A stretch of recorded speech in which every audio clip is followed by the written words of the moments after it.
Biz endi bugungi kunda chechuvga hozir.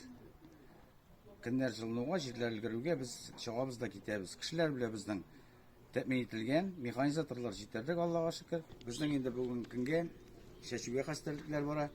Чәчүгә инде безнең бөтен язгы чәчүгә бөтен техника 100% готов.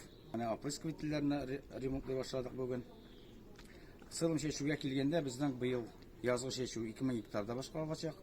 Безнең инде 550 гектар арпа чәчеләчәк. Язга бодай 550 гектар, 600 гектар, 630 гектар чәчеләчәк көнбагыш.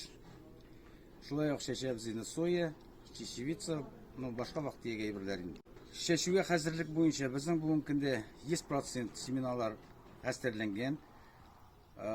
Менә 1-2 көннән көннәр җылынып бара, 1-2 көннән инде протравканы башлыйбыз Алла бирсә.